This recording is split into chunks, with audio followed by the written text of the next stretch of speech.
Are you ready, kids? Get your parents' permission, check your mailbox, and grab your shopping cart. It's time for the Adventures in Collecting podcast. I'm Eric. And I'm Dave. Welcome to Adventures in Collecting, where we talk toy news, culture, and hauls, along with our journeys as collectors. Hello, everybody, and welcome back to Adventures in Collecting. Hello, everyone, and yeah.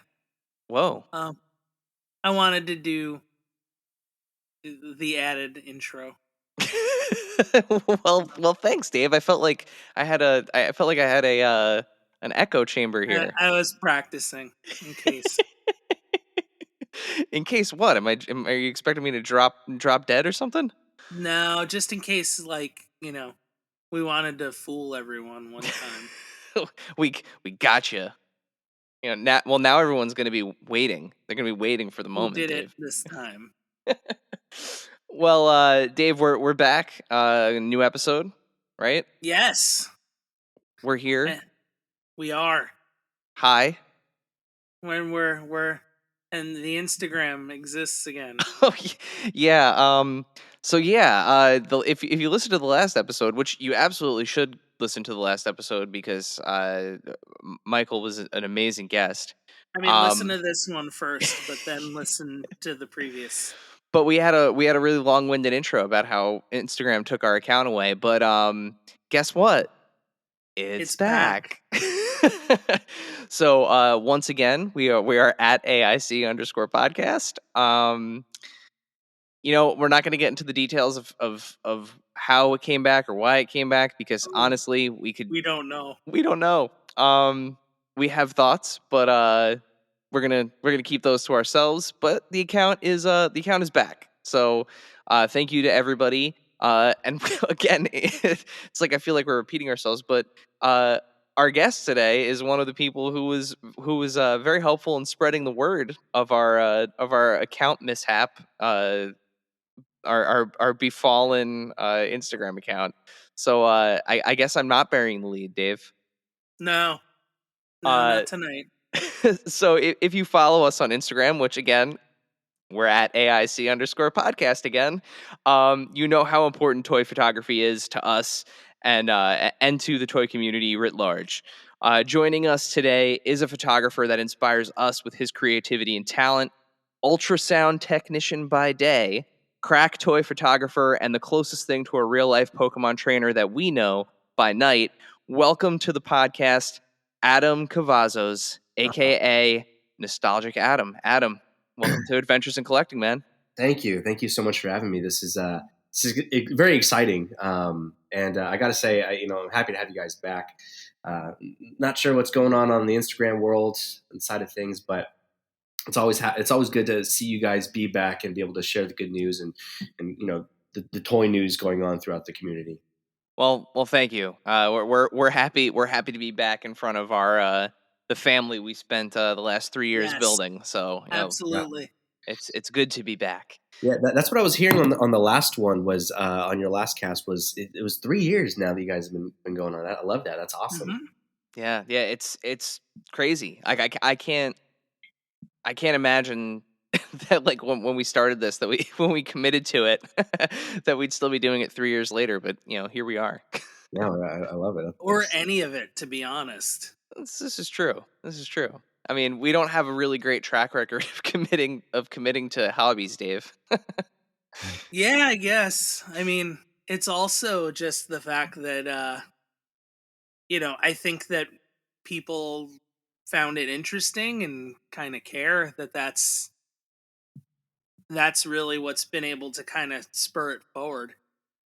It definitely helps. Screaming into the wind is isn't the most fun of things. So it's nice. It's difficult too. Yeah. It's very difficult. So before we jump in and learn and learn a whole lot more about you, Adam, since this is a show about collecting, first thing we ask all of our guests, what are you currently collecting?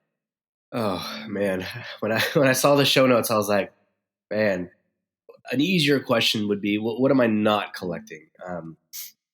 So anybody who follows me knows that I'm heavy into Jurassic. I'm heavy into Pokemon, Star Wars, Sonic, Nintendo, Yoshi. Like I collect a very broad spectrum of things, which really hurts like my wallet like a lot of times, especially with how much cool stuff's going on. Um, but I'd say right now I'm really heavy into Pokemon, Halo, Jurassic, Star Wars. I mean, I can keep going, but all those things I'm super into right now. And a very obscure thing that is kind of new for me is prototype toys. Okay. I found it's crazy, like because I work overnight over at the hospital, so like I'm graveyard, so I have more downtime than I would say like a morning tech, and I'm on like rabbit holes on YouTube videos and like posts and Reddit, and I'm looking at all these things, and I find about prototype toys, and I'm down this crazy prototype toy hole. So that's what I've been collecting on the more obscure end right now, and I have a few in transit right now, so I'm pretty excited about it.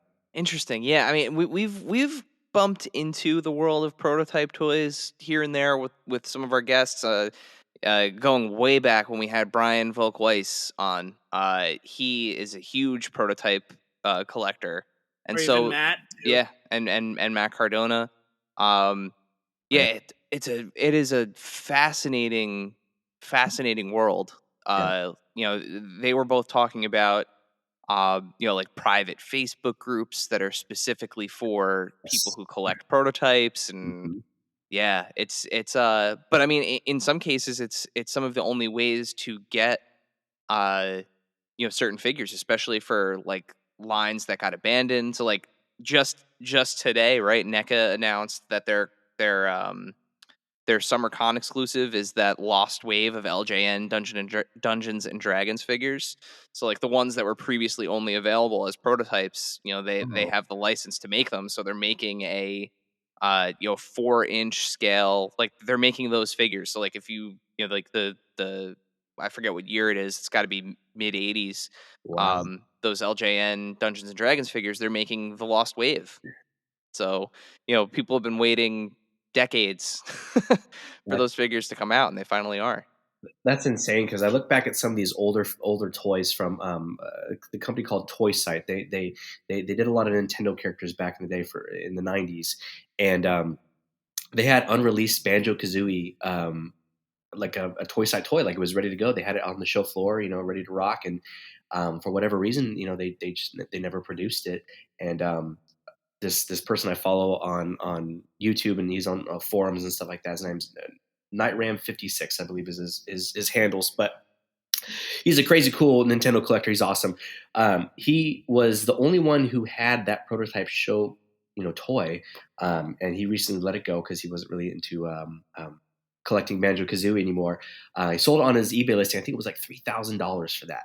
And it's nuts because you think like looking back then, you're like, man, like if only they would have just made that toy, like how successful that would have been. So that's a toy that will never get made now because Toy Sight doesn't obviously have the.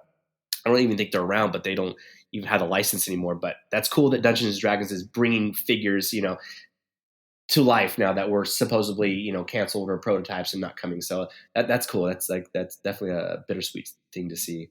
Now, one of the things that you are most known for, of course, is the toy photography aspect of collecting. How did you get into the toy photography part, and kind of really what kind of gets you going as far as that goes?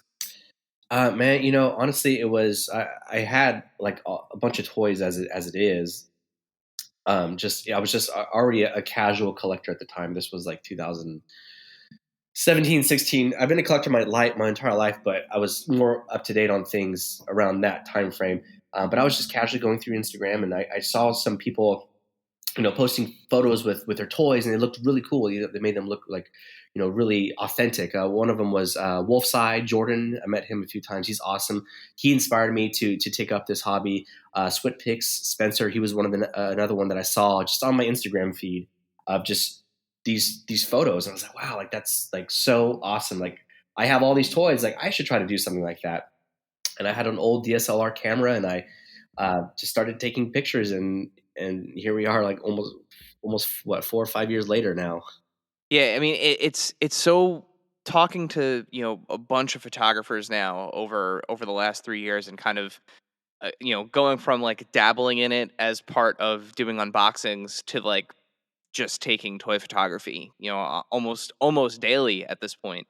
Um, it's it's so interesting to see how kind of everybody fell ass backwards Yeah, into it. Like there are very few people who one day decided like I'm going to be a toy photographer. And like the only people I could really think of, or person I should say, is Mitchell Wu, who was like a mm, wedding photographer and hated doing it and like hated the like photography gig, and to like decompress would take pictures of toys, and finally was just like, no, this is what I'm going to do. yeah, um and obviously Mitchell being one of the rare examples of somebody who who turned it into like a full-fledged career, right? right, Um, but it's so interesting to see how like people start like just taking them with their phone, and then all of a sudden, they have real real cameras and lights, and yeah, it's wild. right.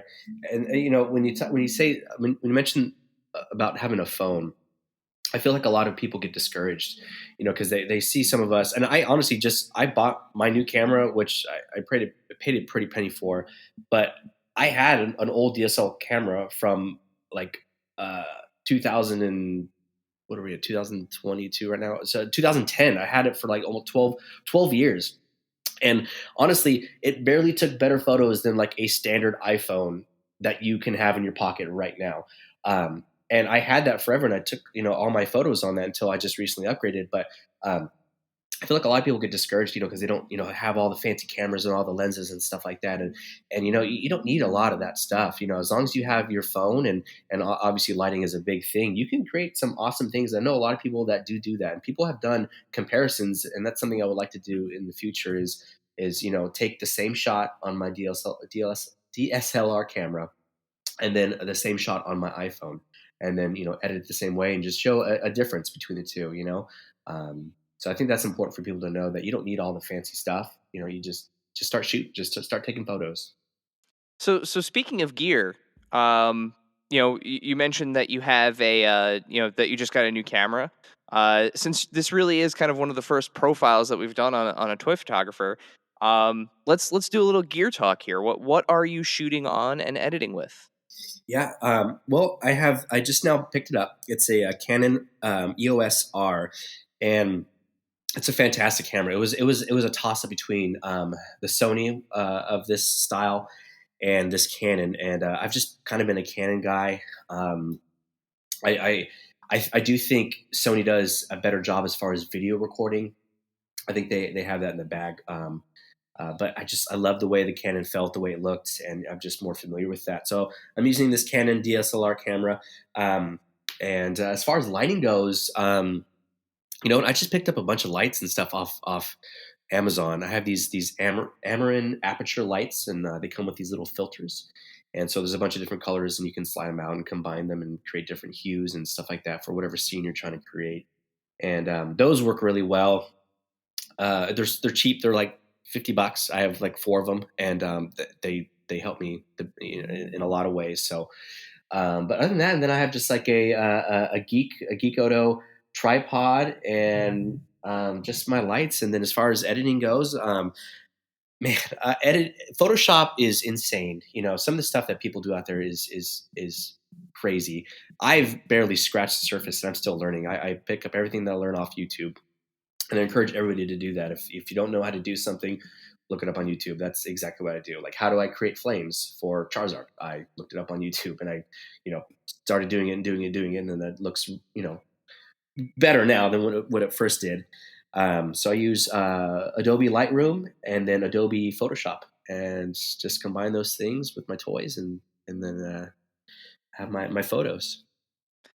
Yeah, I mean it's amazing the amount of free instruction you can get on YouTube, and how smart like search is, right? Because Mhm. if a lot of times, like at least I've noticed, if I'm searching for something that's editing related, before I can even finish typing it in YouTube, it's already completed. Like it already knows where my brain is going, and it's just like, oh, there's probably hundreds of other people searching this exact same thing, right? Right. But yeah, same thing. Like, we did a video for our first annual Archie Awards, and I had no idea how to do like keying with like a green screen to make something happen like in the background. And I just remember going like, well, I guess I'll go to YouTube and figure it out. Yeah. Oh, that's the beauty of YouTube. I love YouTube so much, and just it's crazy. Anything and everything you could think of is pretty much on there. So you've gotten a chance to get a first crack at Pokemon from our mutual friends at Jazzwares. How did that opportunity come your way? Man, I love the team over at Pokemon team over at Jazzwares. They are so connected with the fans, the fan base, and the community, and what people are looking for, and they just know how to interact. It doesn't matter if you have 100,000 followers or like 1,000 followers or less than that. They respond, they interact, they like your stuff, they see it. Um, and honestly, I met them just by doing my toy photography stuff. I can't even think of a specific moment. I think maybe Aaron had shared he had followed me, and then maybe she shared something that I had done. And this was when he was, he had his hands in Halo and Pokemon at the time.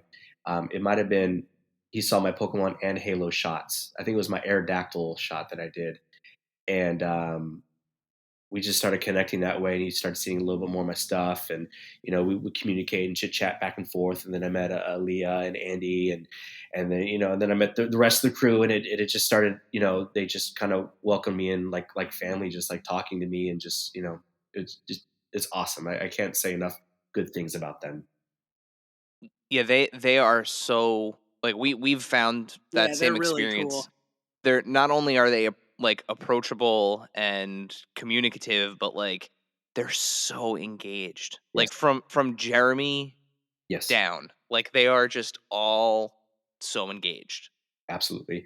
And I think as a toy company or any business in general, when you communicate with your buyers, your fans, or anything, and you like you said, you're more approachable, you're going to have that fan or that seller the rest of their life for the most part, and they do a good job of that. And it's something I like to see with other toy companies. But they just, yeah, I feel like they have a lot of, loyal fans now for life just because of the way they interact with the community.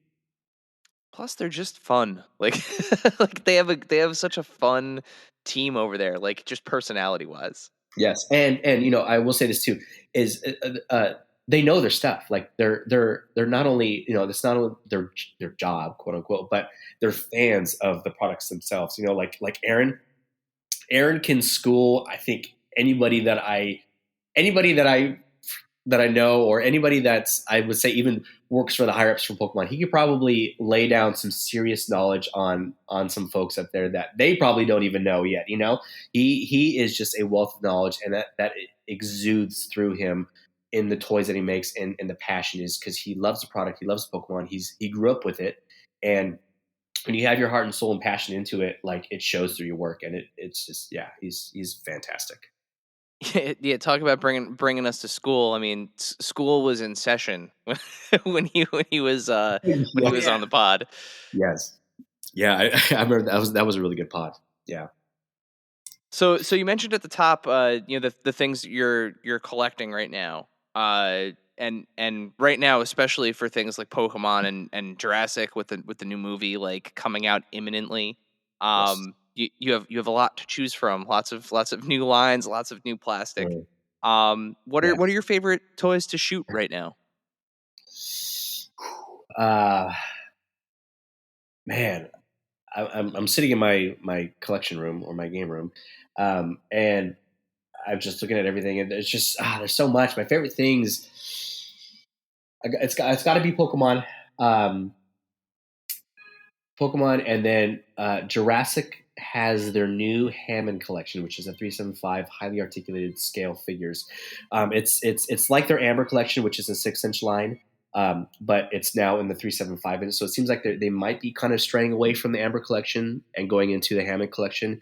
Um, but I love those figures so far. Right now, they've already this line just was announced, as you all know. But they have the two Raptors that we have Ian. We have Rexy, the Tyrannosaurus Rex, on the way with its. Oh my God, the detail on that dinosaur is insane. It's got a glass eye, crazy articulation. I can't wait for that. So, Pokemon Hammond collection from Jurassic, and then Halo is obviously my third. Can't get enough of the world of Halo. I've been a 6-inch guy for a while now. I mean, I've always been a 375-inch guy, but you know, you look at Black Series and things like that, and so Black Series I think really helped create a more 6-inch line for other toy companies. But I used to be really heavy into the Halo 6-inch figures, but I've kind of gone back to the 375. They're a lot. I don't know. They're more playable, and there's so much to them. There's a bigger world building aspect for them that I love. Well, I mean, they're one of those lines, much like Star Wars and frankly, like the Jurassic figures, where they require big pieces. Like they're normal sized people Yeah. with big set pieces. So whether it's the Yeah. warthogs and like some of the more like alien monster type characters in Halo, or obviously dinosaurs in Jurassic the Jurassic World line, or starships in Star Wars. That's why that 375 scale is always going to be kind of the butter zone, if you will, Yes. for world building. Absolutely. Yes. Yeah. I couldn't agree with you more. Uh-huh. And by the way, the Amber collection is officially dead. Ah, So 6-inch Jurassic figures that don't they are not coming. They're you done. know, when I saw that latest Target sale where they were just like letting them go for 50% off, I was like, oh, I think this is the end for it. But Yeah, it. when they had one of those, I want to say it was, geez, might have been February, March, when they had that first kind of like little Target mini reveal, and they did the little interview for like their like winter collector con. Uh-huh. They had somebody from the Mattel team, and gave the kind of like, we're moving, back towards kind of like the idea of the legacy collection, but we want to treat it the way that we treated the Amber collection. So this is the Hammond collection. It was all of like the PR speak for rest in peace Amber collection. So Yes. Rest in peace. Yeah. No. Yeah. It's sad because I thoroughly enjoyed it, but I get it. Because like I get it. You try to make a 112 scale Rexy. How much is that going to cost? Especially with like inflation and things going up right now. It's like people are already a little tight, as it is on money, and it's getting harder to buy, toys. So I mean, I can only imagine how much a 112 scale Rexy would have cost. But it's interesting to think about now. Like, where do you think collecting wise and value wise the Amber collection can and will be now? Especially you look at the Dilophosaurus. It seemed like it was like rarely made. There was a limited number of them, and then they just like kind of stopped, and they go for like $230 now for a once was $20 item. So yeah, it's going to be. I'm very curious how value wise that Amber collection will be. I think certain things like the dinos, I'm sure. The Raptors, they made a ton of those, so I think it's going to be quite some time before you start seeing you know mint on card ones that are going to go for a decent amount. But dinosaurs are forever popular. They're going to Yeah. retain some sort of value. I will say in terms of Amber collection figures, that did surprise me because I had a joke going on with not a joke, but like we had a little bit of a laugh with one of our followers that he said that every now and then every blue moon, I think he said, It's the summer of Pratt, and this is another summer of Pratt. We've Yeah. reached another one where hashtag Chris Pratt summer is happening. And when he said that, I thought it would be really funny to do a picture of Star-Lord and Owen Grady together with like a raptor, like just doing like some sort of like mashup picture. And I was like, Yeah. nobody's buying the Amber collection anymore. I should be able to get an Owen pretty cheap. Yeah. No. Oh, No. And like I went to go see the prices for even like a loose one was like $35-$40, and forget it, like a new one they're going for like $60-$70-$80. really? Wow. I didn't Hmm. know that. Wow. That's wild. Now I don't know if that's just because of the timing, right? Because like the new movie's coming and people may, again, for the same, not the same goofy reason that I was looking to pick one up, but like, it just again, the 112 scale is so popular. It is, frankly, I feel like for a lot of people, it is kind of the main scale, like you said, with things like Star Wars: The Black Series and Mhm. Marvel Legends and GI Joe. Yeah. So I guess with the movie coming out, might the aftermarket will kind of see a little bit of a surge, but my Chris Pratt summer picture is just gonna have to be Star Lord now. Yeah, and he has the upcoming Mario movie too, which is insane. Yeah, Yeah. that got pushed back to next year, 2023, right? Yeah, I believe you're right.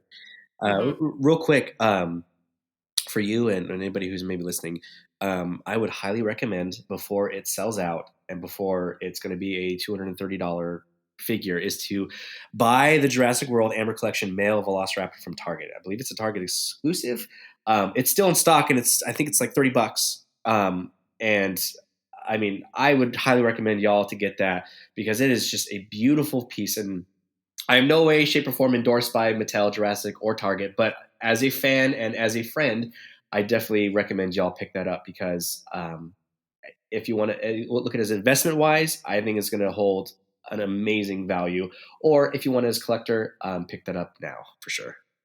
And I actually I picked one up when one of them was like on clearance, one of the Target Raptors, the Oh, Amber yeah. Raptors. And they are beautiful. I wasn't expecting the tail to be like a wired, like bendy rubber tail, like have like a bendy wire in the tail. Was Yeah. not expecting that. On top of it being, an articulated ball joint.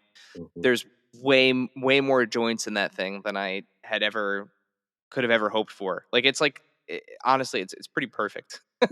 Yes, absolutely. So I'm with you on that one. And now, a word from our sponsors. And now, back to the show. So Pokemon cards are a big part of what you showcase. Are there any other cards that you collect? Okay, as far as cards go, yes, Digimon. So I used to collect Digimon cards back in the day, and I still have like a handful of them. I dabbled with Yu-Gi-Oh recently, but I had a crap ton of Yu-Gi-Oh cards back in the day as well. I still have them. And so, as far as like current cards, just Digimon here and there. Like if I see like a cool art that's in a set, yeah, I'll pick up some packs, and see if I can pull it. But Pokemon is and has always been my trading card love, and it will pretty much always be that way. Yeah, and like they've come a long way, the Pokemon cards. Like because Yes. Hmm. when I was collecting them, it was 1996, right? Probably 1996, 1995, somewhere around there. When they first really the first wave of like Pokemania really hit, Right. Yeah. in the United States. Yeah. And I remember like I made this not this joke, but I made this kind of observation. When we did our last Pokemon episode was, when the last time I paid attention to Pokemon, short of 2 years ago, there were only 151 of them, Yeah. Oh yeah. and it's there's a lot more now. We're getting very close to 1,000. Yes. It's wild. That's absolutely wild. And And Digimon, almost 10 times. right? Yes. Yeah. In just about as many years. No, a little bit more. It's been a little more than 10 years. Yeah. But um the the other thing too, you mentioned Digimon. I like that was something where I couldn't believe that was still a thing. And I mean, like the actual Digimon devices, like the little like Tamagotchi style devices are back too. Bandai's making new ones. Yeah. I think it's the third gen that had I think it's Ty. I think it's Ty, and Ty is like older now, but it's God, what's his name? Davis, Ty, and Ken. I forget Ty. He's older, but it's Davis and Ken. They have like the third gen Digivice. Back in the day when those came out, they're like, the Gigapets, Tamagotchis, and stuff like that. Like you were saying, those hold extreme value right now. Like if you have one of those from back in the day, those go for like almost $200. It's Get out of here! I Oh swear my to God. God! Yeah, I had the Wormmon one. It was a green one, and I can't find it for the life of me because I was like, oh God, I gotta put this on my shelf somewhere, but I can't find it. And then I like Googled it, like, okay, I gotta see how much does it cost. It was like $160, $200. I was like, what? I was like, this is insane. Oh my God. It's that that collector boom that we're going through. Yep. Everybody spent. We were just talking about this the other day. Everybody spent the entire pandemic going through their drawers. Yeah. That's they were stuck in their Mhm. house and they were like, what do I have that I haven't looked at or held in my hand for 20 years? You know. It was definitely that. And like a lot of people, when I was like talking with people, they were like, they wanted, it was like almost like a feeling, of how they felt from back in the day, like oh man, like we used to play Mario Party on Nintendo 64 back in the day. Let's go. We can't go anywhere. Let's go pick one up from eBay or whatever. And like all these people are doing this, and that's like rising the prices from everything. You got your Wii, you got Nintendo, you have PlayStation, Xbox, all So all the things that you can only do from back in the day, or do at home that you wanted to relive from back in the day, like everything just skyrocketed. It was no pun intended, but people wanted that feeling of like nostalgic again. Well, I mean, it's a Oh yeah, good thing absolutely. you picked the name that you picked on Instagram. Yeah. That was actually fun fact. That was a really hard name for you to pick from back in the day because I went through all different names and I was like, I'm just gonna do nostalgic Adam. I'm just feeling nostalgic. I'm just gonna exude my nostalgic life on Instagram, and it's gonna be nostalgic Adam. It's just Adam being nostalgic. That's how the name came to be. In case anybody wanted to know. Hey, I mean, it's worked out for you. Mhm. Yeah. And you got that sweet new logo too. Love the new logo. Thank you, man. Yeah, I'm not one to really show my face too much or like put myself out there. But I've had a lot of people say, hey, like we like seeing your interactions, we like seeing your responses and your face, and stuff like that. So, which spoiler, I have some awesome card opening videos. I have two cameras now, so I have some awesome pack opening videos that I'm going to be doing where you can actually see my face and see all the goofy expressions I make when I pull rare cards and stuff like that. But yeah, thank you. I appreciate that. But yeah, it's always been kind of harder for me to like show myself because I wanted to kind of be like under the radar and stuff like that. But I was like, screw it. It's my myself is within my name on Nostalgic Adam, so I got to just show myself a little bit more.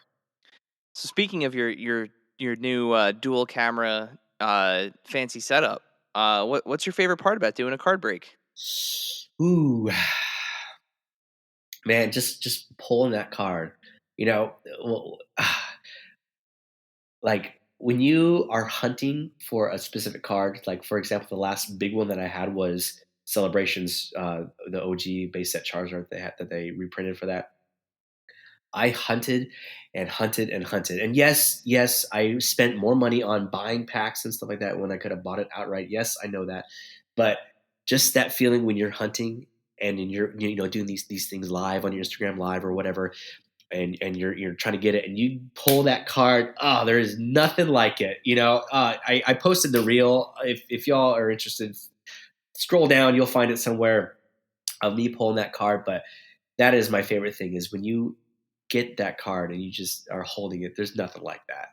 It brings you back. It brought me back anyways, back when I was like 9 years old and I was just deep into Pokemon. That's the feeling that I had. And that was you can't buy that feeling.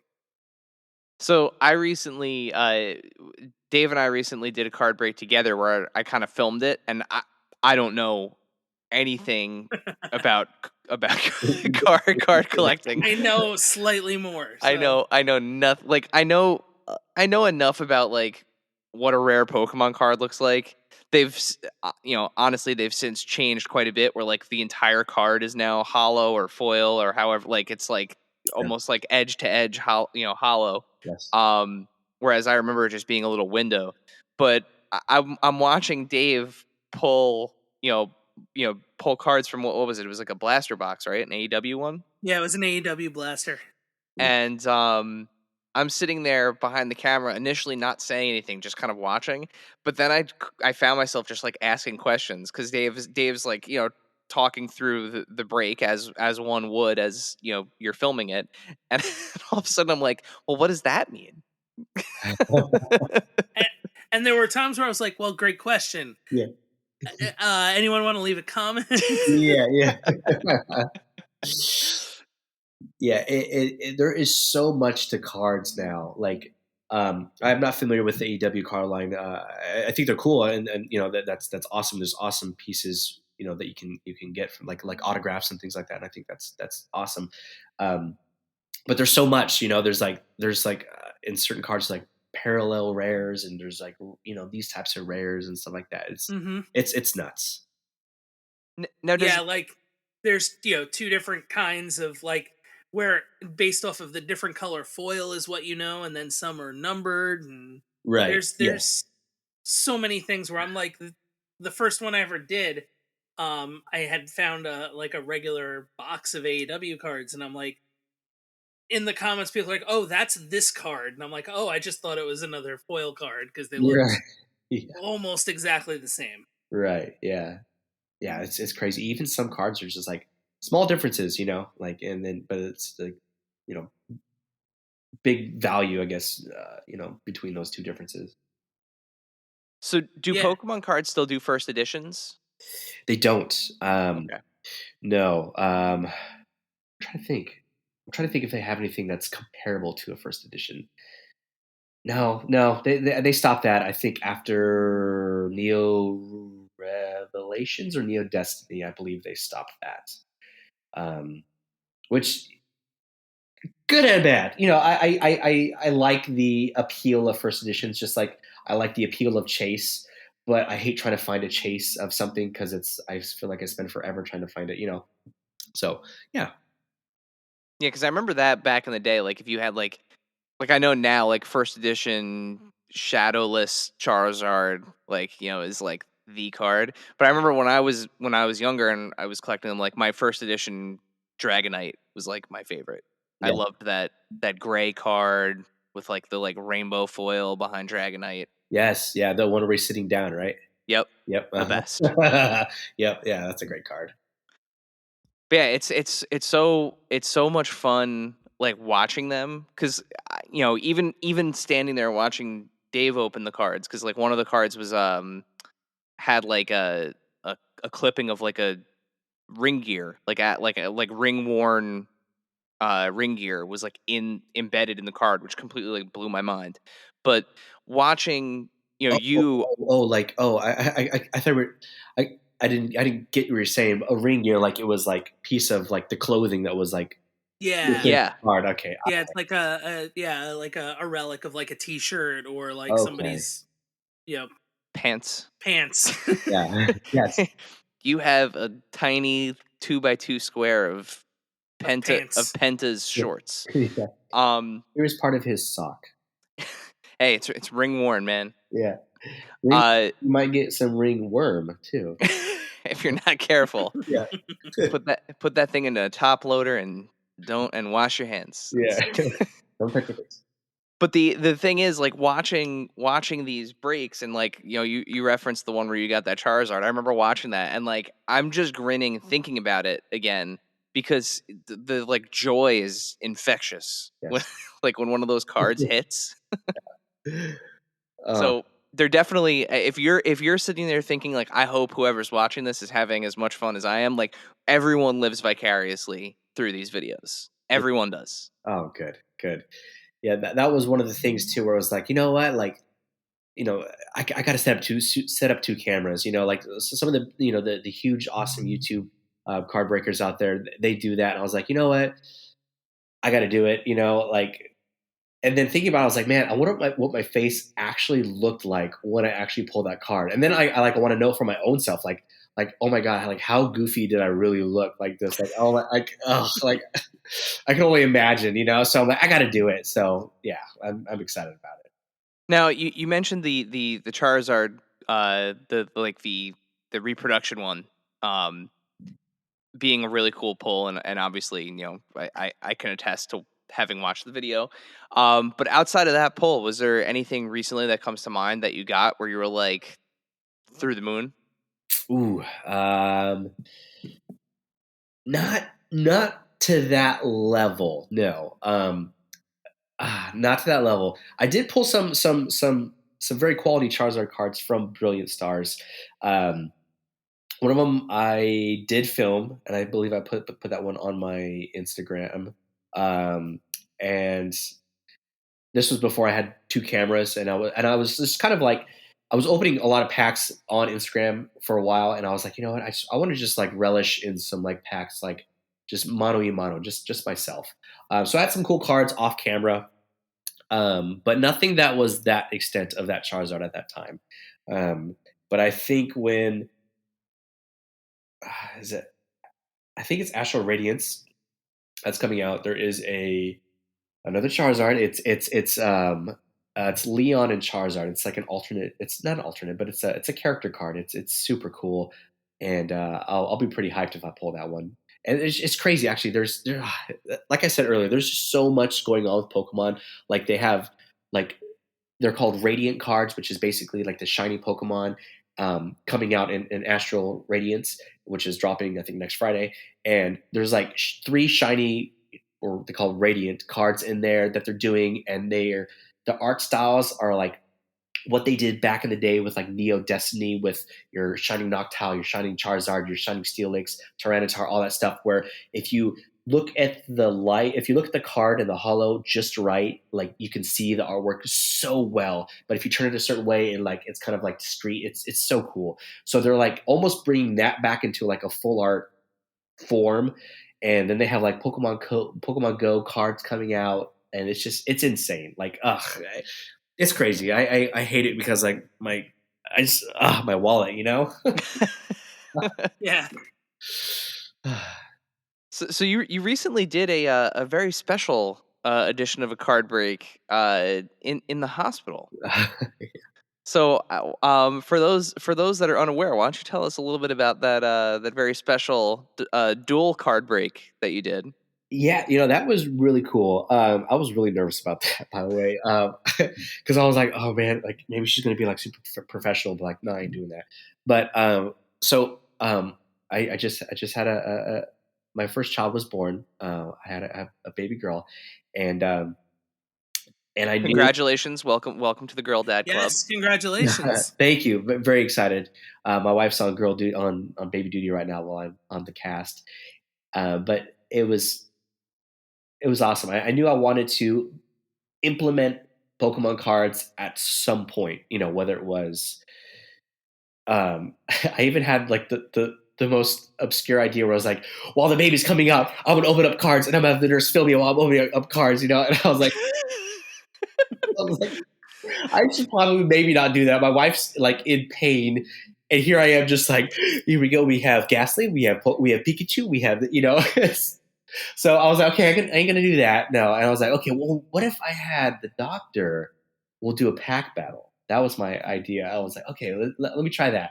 And so, baby comes out healthy, everything's good to go and stuff like that. Doctor's cleaning up, take us off all her PPE gear and all that stuff. And so I was like, hey, would you be okay if we did like a pack battle, Pokemon pack battle? And she like looked at me like okay. And she's like, I've done a lot of things, but I haven't opened up Pokemon cards before. So she's like, let's do it. And I was like, okay, do you mind if we film it? Is this okay? And she's like, sure. She's like, totally cool. Make sure you tag me. And I was like, okay, cool. And so her and I did Brilliant Stars back-to-back pack battle. And it ended up being an awesome pack battle. It was a draw. and she ended up pulling a really good card, and I pulled a character card, and it was awesome. It was really cool, and it was really cool of her to do that with me, because it it was really special. It was really cool. It was adorable. Thank you, thank you. Yeah. Oh man, that was fun. I still think about like me trying to open up a pack while the baby's coming out. I was like, that would have been such a bad idea. Yeah, that would not have been good. No, not at all. I could only imagine the hate, that would have probably got if it went viral. Oh my god, she's suffering, and you're opening up cards. Like, oh my god. Especially if you had like a mega pull during it. Yeah. Like that would have been. I Yeah. mean, it would have been it in the end. It would have been hilarious, Yeah. but like, but like, it's just you made the better choice there, Adam. Mhm, Yeah. You for did. sure. I agree with you 100%. And I'm with you. I brought toys to the hospital with me for when my second daughter was born. When Callie was born, I bought pocket figs Yeah. with me into the hospital, and I took a picture of them, with her in the in the little bassinet, little hospital bassinet. So Yeah. it's to the point where these hobbies are a significant part of our lives, right? Absolutely. It's something that these whether they like it or not, these kids are going to grow up with. We're So we're might as well introduce them from day one, right? Absolutely. Yeah, that was something that I wanted to do, was to bring something. I brought the two little plush. I brought a Bulbasaur plush and a Lucario plush, and yeah, I wanted to bring a little something, because this stuff that we have and that I have is eventually going to be hers, at one point. So, got to introduce her earlier than probably I wanted to, but it's okay. So speaking of the new baby in the house, once again, congratulations. Thank How are you finding the dad work play balance so far? Not terrible. I thought it was going to be a lot worse, but what's really in my favor is I work overnights at the hospital, like I kind of mentioned earlier, and so I work weekend nights. I work 3 12-hour shifts. So I have basically full time hours at 36 hours, and so that gives me 4 days off. So it took me a while to get to that point, but it's I having 4 days off is so awesome, and that allows me, time to relieve my wife, during the week, so she can get her full sleep, and that gives me time to create content and be a dad, and also exude, do all my hobbies and all my nerdy things. So it's so far so good. I mean, the first week or two was a little rough, just trying to get sleep going and get like a routine going, but I think we've kind of got it down now. That's awesome. Yeah, I mean, I I am more tired now than I have ever been in my entire life with Oh, two in the house, and yeah. you know I'm not. I used to be a night owl, not so much anymore. Like I'm totally cool with going to bed at like 9:30 every night, if if I'm being honest. Yeah, But it's one of those things where like it just you got to find the balance. absolutely. Yeah, and it, Mhm. it, it just like anything, it takes some time. It takes a few weeks to get a rhythm going. Well, I'm glad to hear that that you're already hitting your stride with that, because as babies go, get ready for none of that to make sense at the next like mile marker when Oh yeah. when when they start growing and regressing and changing their minds and having opinions and Oh yeah. I can see it right now. I'm sitting in this room, and I can hear, like, I'm in the other room, but my daughter is in this room, and I just hear a crash, and it's like, oh, the shelves just all the toys fell over. Well, there's so you never know. Like I said, I have two. My first never dreamed of touching anything that was in like dad's toy space. Like she is extremely, even to this day, like extremely respectful. Like when she wants to play, she asks, and there are certain things that she knows she can, and certain things she knows she can't. Yeah. The little one, once she is tall enough to reach things, they need to move higher. Like, it's just everything is in a constant effort to make it as close to the ceiling as possible, because she is one of those kids that, like, when they say kids get into everything, no, like, she gets into everything. Oh man. So yeah, it's you never know which one you're gonna get until they start moving. Mm-hmm. Oh man, this will be exciting. So with that, I think it's time for us to head into some Q&A. Cool. This segment is brought to you by our friends at Chubsy Wubsy Toys. A traditional mom and pop toy store in Little Falls, New Jersey, Chubsy Wubsy Toys brings you the best new toys from the brands you love without the hassle of pounding the pavement searching for them at larger retail stores. Visit them in person at 106 Main Street in Little Falls, New Jersey, or online at chubsywubsy.com. That's CHUBZYWUBZZY.com. And tell them Adventures in Collecting sent you. So we posted I always trip over this. We posted a post. I got to figure out a better way to say this on the episodes. But we sent a post out on Instagram asking for questions. So if you are interested in asking questions to future guests on Adventures in Collecting, once again, make sure you're following us at AIC_podcast on Instagram. Because every time we have a new guest, we ask for questions. And this week we have 3 questions coming at us from 3 of our followers, your mutual followers, I believe, on Instagram. And Dave is going to kick us off with the first one. Yes. So at Work More or Less asks, what do you struggle with most when it comes to collecting and photography? Ooh, good question. Good question, Jason. Let's see here. With collecting, my biggest struggle is to stop collecting. Hey, wait, no, you can't say that. I know that's blasphemy. You can't say that here. No, but I get okay. So y'all asked me this earlier, like what am I currently collecting, and I get this asked a lot. Like, what am I collecting? What am I looking for? I'm always casually looking for something, um, and I mean that with there's things on the back burner that if I was at Savers or a thrift store or somewhere and I saw a specific item that was maybe vintage or whatever, I'm like, gotta have it, you know. Um, so I think my biggest struggle is, I guess, being satisfied with collecting, because there's always something that, like, I'm always trying to hunt down that one specific thing. And real quick, long story, very short. I was hunting a 1997 Nintendo beanie. It's like a bean bag, kind of like a Beanie Baby. It's from Yoshi's Story. It was like 1997.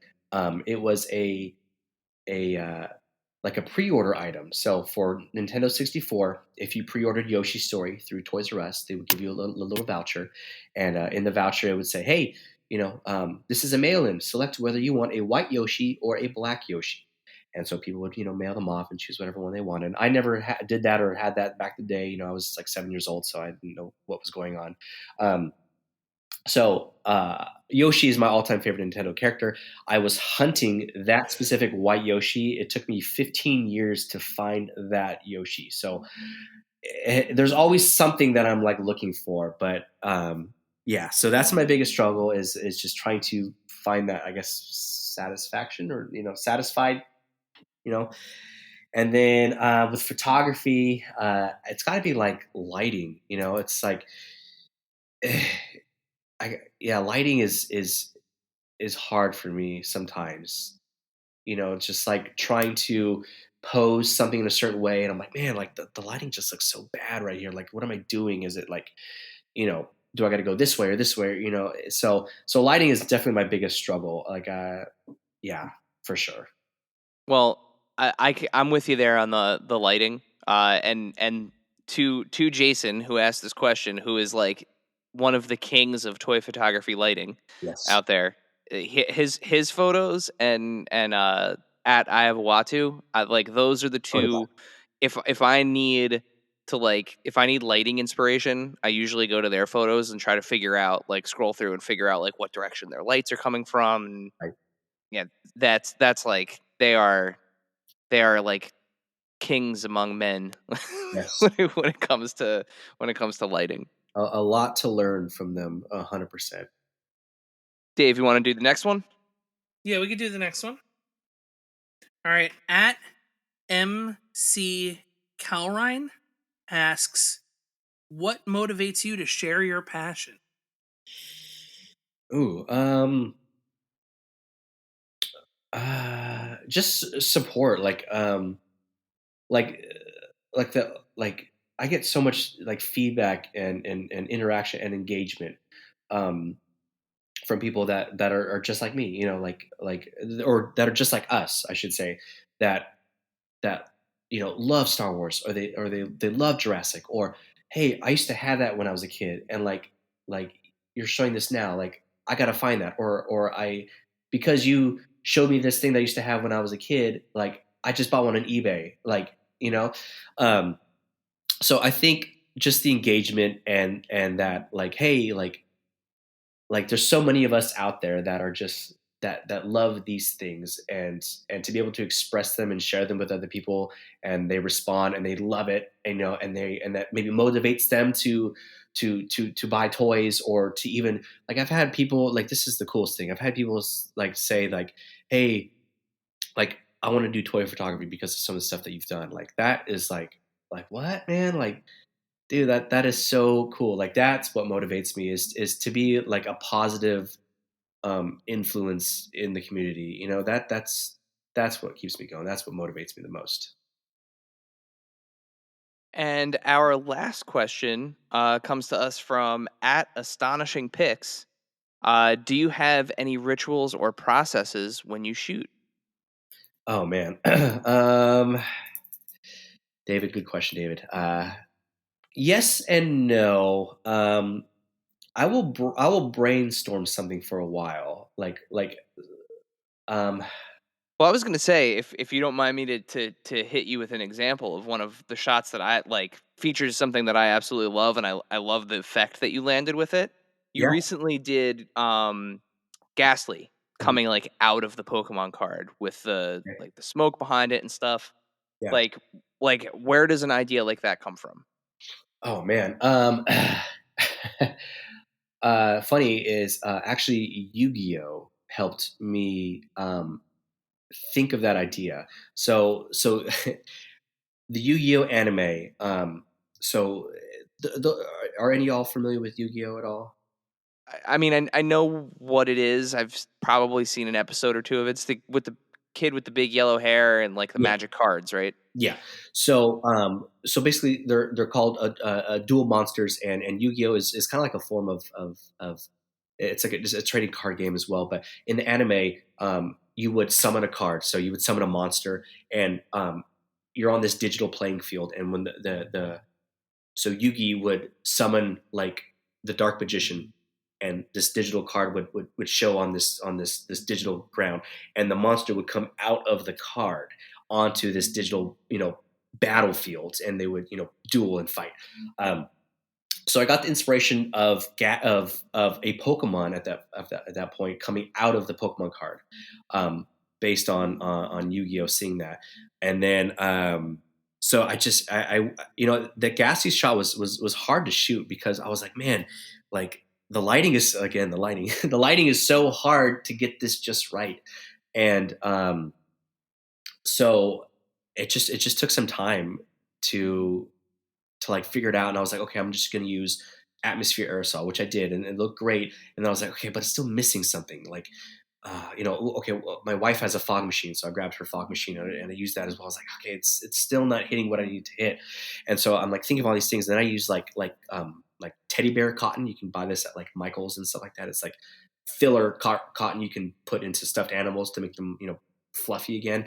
And so I got some of that, and I spread it all out, and I put it between the card and coming out of the card, and I covered up Ghastly's stand, and I covered up my light better than I had it before, and and it just came together so well after that. And yeah, it was a crazy process because a lot of times in my photography, like I think I have a really good shot and idea and position and posing, and then I tweak it a little bit. I'm like, oh no, this is even better.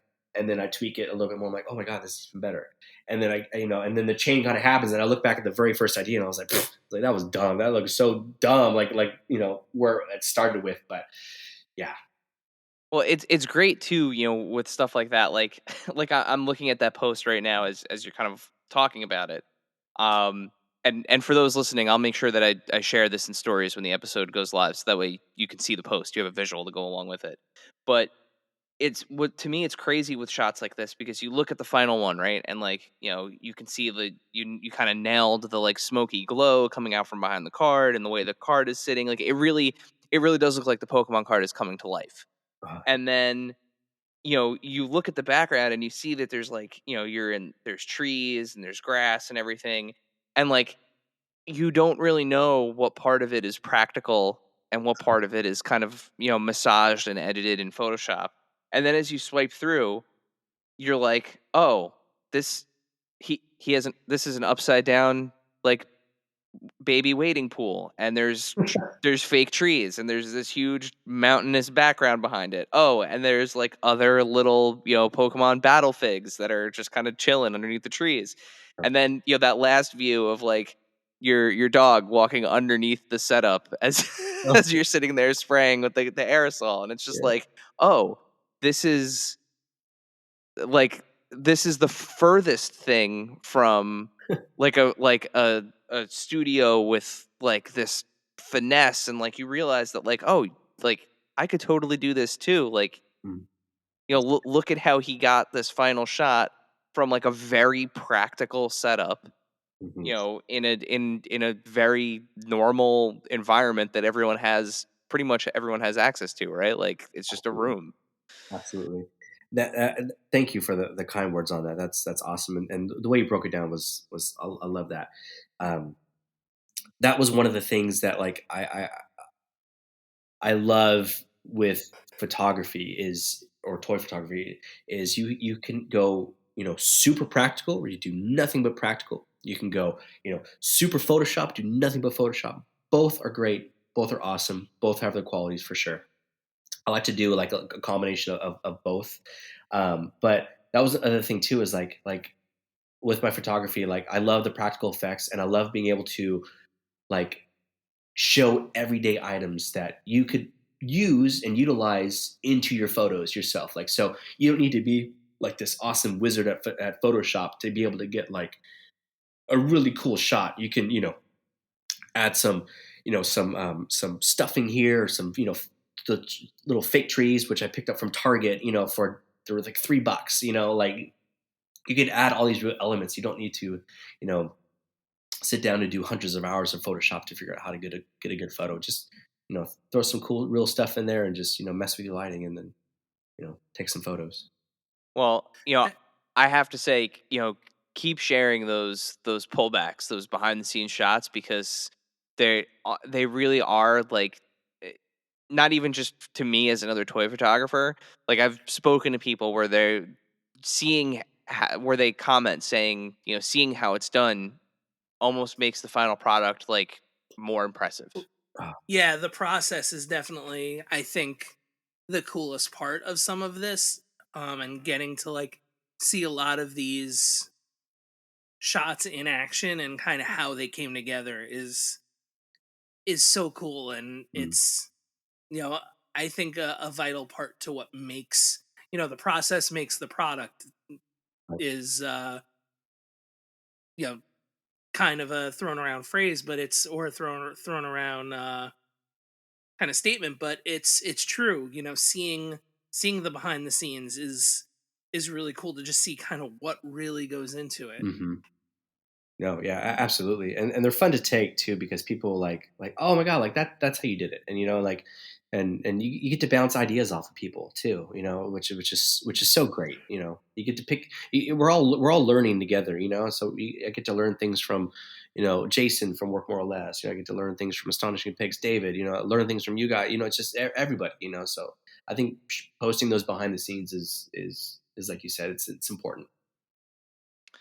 So with that, that brings us to the end of our Q&A, and unfortunately, it brings us to the last question of the interview here. So, Dave, would you like to fulfill your role as this podcast's James Lipton and ask our final question?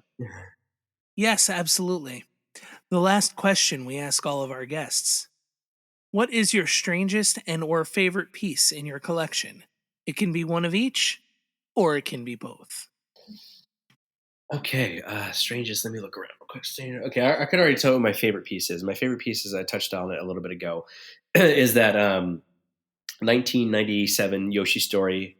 So again, there's two colors. There's a black Yoshi and a white Yoshi. I'm very fortunate to have two black Yoshis. And then I also have the white one that I was hunting for 15 years. But that is by far my favorite piece in my collection, hands down, 100%. If the house was on fire, I'd grab those first. And then I'd grab my baby. Just kidding. I'll grab the baby first.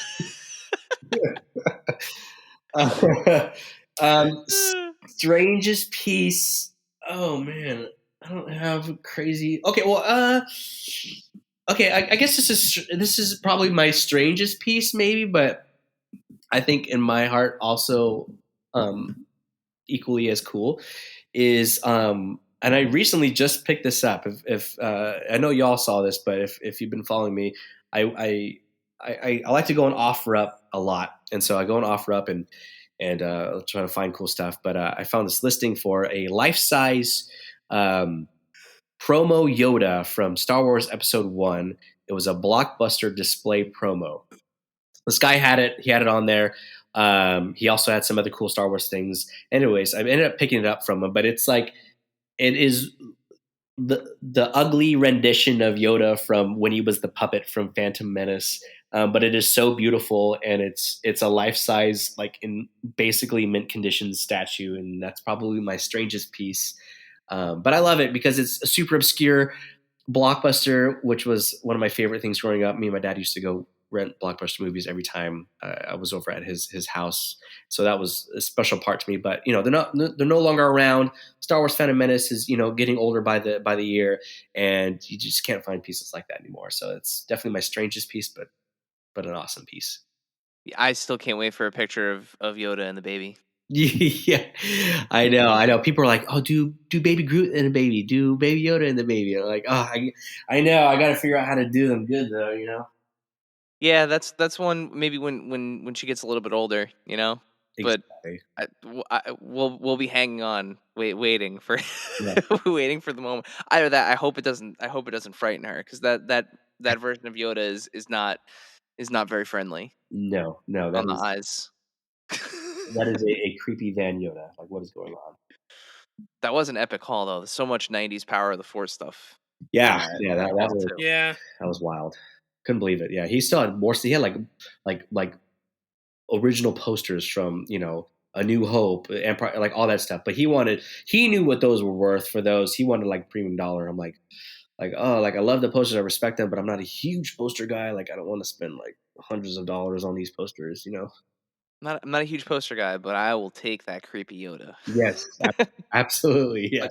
But take that creepy Yoda, I will. Yeah.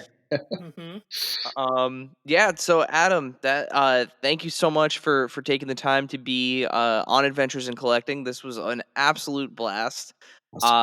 Before we let you go, tell our audience where can they find you on the internet? Yeah, well, you can find me on Instagram, YouTube, and TikTok. I'm posting more to TikTok. It'll be a little bit more obscure, different things than there are on Instagram and YouTube. But you can find me at all those places at Nostalgic Adam, all one word. Awesome, and we'll be sure to include links so that way you don't have to go and memorize and go type things. If you just go to the show notes, you'll find a link to all of Adam's socials right in the show notes there. Adam, thank you again so much for taking the time to be on Adventures in Collecting. Good luck with being a new dad. Get sleep when you can, man, and let's do this again sometime. Awesome. Yeah. Yeah, absolutely. Yeah. Thank you all for having me. I really appreciate it. Dave, you want to send us home? Yeah, sure. Thanks, Adam. Bye, everyone. Thank you, dear listener, for hanging out with us today. Subscribe, rate, and review us wherever you listen, and then tell your friends to do it. Thanks also to Joe Azari, the golden voice behind our intro. Our music is Game Boy Horror by the Zombie Dandies. Find more about them both on our show notes. Follow us on social media at AIC_podcast on Instagram and Twitter. Stop by and say hi, show us your toy hauls, and share your toy stories. Maybe we'll talk about it in a future episode. Don't try this at home. Void where prohibited and some assembly required. Each sold separately, not a flying toy. Consult a physician if your toy run exceeds more than 4 hours. This has been a non-productive media presentation. Executive producer Frank Hablawi. This program and many others like it on the Non-Productive Network is distributed under a Creative Commons Attribution Non-Commercial No Derivatives license. Please share it, but ask before trying to change it or sell it. For more information, visit non-productive.com.